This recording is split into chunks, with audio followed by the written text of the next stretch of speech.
Hello everyone, I'm here with It's on Cardiff today, and as you can see, I am on the stage of the Wales Millennium Centre. Wow. I'm also here with Jaymi and Andrew, aka Joseph and the Pharaoh. Hello guys. Hi, how are you? Very well, thank you. So, have you been to Cardiff before? Yeah, many a time. This is where I did my first X Factor audition. No way! Uh, Oh my god. So you know the city quite well. well, yes, actually. What about yourself? Never before, no. First time. It's amazing. You're going to have to get around. You've got great weather as well. It's a very sunny Cardiff right now too, so you'll enjoy it. It's really good fun in the sun. Right, so you guys have had a 3-week break. Yeah. First show back in Cardiff yesterday. Yeah. What did you think? Tough. Everyone was like, you could literally hear when the mics went down, everyone going like that. Yeah, it was tough to come back, but really it's fun. I think it gave it a whole fresh new feeling on stage. I mean, 10 weeks, 10 shows a week is a long time, and you kind of, when you came back yesterday, there's little things that I feel like maybe I'd missed before, and it felt fresh. So yeah, it was really nice to be back. And how do you manage with the costume changes? Because there's quite a few costume changes, isn't there? Well, yeah, for me personally, I've got quite a few quick ones. I think it's just like riding a bike. You just don't forget. You just kind of keep going. That's all you have to do, really. But it's fun.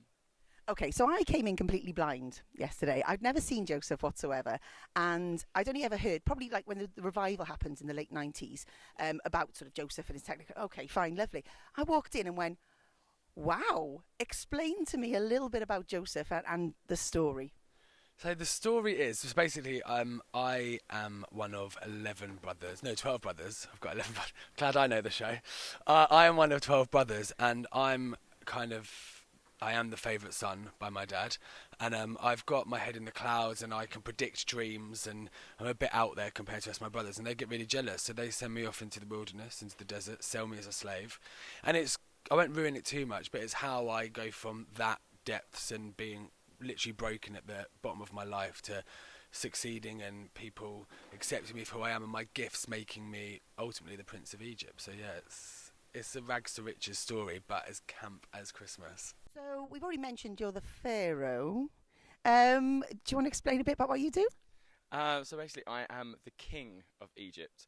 So how they've tried to portray the king, not in your typical modern day, they've taken it as like an Elvis kind of attire. The king, as in the king. Literally the king of Egypt, yeah. So I am the rock and roll king. Yeah, that's really it.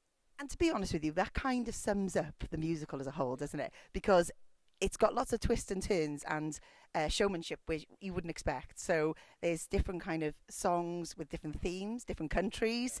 I'm not going to spoil it too much, but it is absolutely bonkers, isn't it? And I think you have to, when there's no dialogue in the show, it is complete music from start to finish. I think when you've got a show like that, which is synonymous to Lloyd Webber's, like this and Cats, you have to have different genres, I think, in the music. Otherwise, I think the audiences might switch off a little bit and get a bit bored. So it takes you on so many different emotional roller coasters. There's some overly camp, like we said, fun calypso moments, down to When I Sing Close Every Door, which is just strip back me in a prison cell. It does take you on an emotional roller coaster. And I don't think the audiences really know what to expect next. There's straight after a really happy moment is, I would say, the saddest moment in the show, and I can see the front row and there's people crying, but 5 minutes before they were dancing and singing. So it is a treat, this show, and I think it's one that is unlike any other, and if you haven't seen it, you should definitely come, because it's unreal. Well, that does bring me on to my next point, really, because they reckon 26 million people have seen this show over the 40 plus years that it's been on. How do you bring that extra va-va-voom? You know, why should they come and see this one?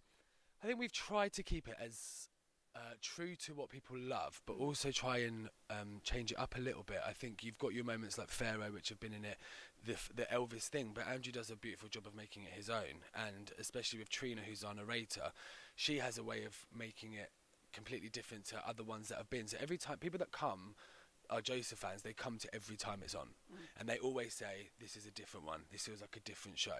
But actually the show's exactly the same. The choreography is slightly different, the set's the same, but we try and make it a little bit different and put our own take on it, I think. And of course, you guys are a new cast.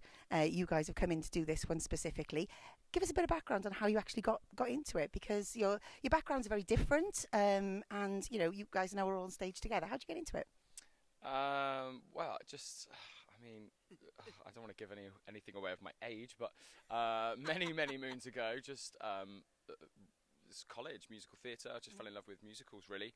I was fortunate enough to leave college and go straight on board cruise ships. So that's what I did for years and years and years. And then literally in the space of a week, I got the audition and then started the rehearsals for this. So it was kind of a bit of a whirlwind kind of experience. Yeah. That's amazing. And you come from quite a musical background, so Brit School, yeah? And then Union J. Yeah. So how did you make the transition? So I've been trying for a few years actually to make the transition. I knew that being in a band, especially getting older, that had a shelf life. And because I went to stage school and I did musical theatre, I knew that's what I wanted to do. But unlike a lot of people, when I came out of stage school, I didn't book a job. I just couldn't book a job. I kind of, at that time, we're talking about 10 years ago, my casting bracket, I would say, wasn't what people were looking for. I wasn't the tall prince-looking leading man, and I wasn't quirky enough to play some of the quirky roles. So I kind of fell in the middle and didn't book a job.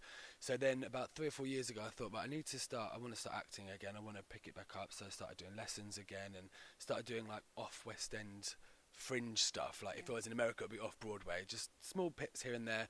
A lot of the time for no money, just to get the credits on my CV, so that when I did decide to move into this, I wasn't just booking a job because I'd been on X Factor and I had some credence behind me to do it. And then last year I got offered a West End show and I couldn't do it just because of my schedule, and that's when I was like, okay, now is time to make the choice. I need to put the band to bed for a little while, because being in the West End was a dream of mine, so having to turn that down was quite a sad moment. So then gave up the band with no work this year in the diary, like nothing. I was literally said to my partner, leap of faith, literally. Literally unemployed. I said, we're going to have to give everything up. Yeah. And that's how X Factor happened for me, because I gave everything up, gave my house up, gave my job up, and it happened. And it felt like, okay, this is 10 years later. I'm faced with the same crossroads. Need to take a leap of faith. And then, like around June, a couple of weeks later, I'd got the call that they wanted me in for Joseph, and I came in, sang for Bill. By the time I'd left the room, he was on the phone saying, right, we've got the new Joseph. So I walked away and I was like, okay, well, I think that went well. So wow. So you guys have all been thrown together, but it's all worked out very well in the long run. Guys, thanks ever so much for talking to It's on Cardiff. Welcome to Cardiff, and I hope you have a wonderful time when you're here.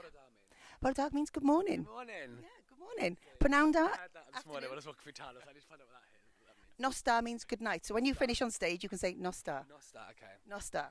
Okay. Good night, guys. See you later. Nostar.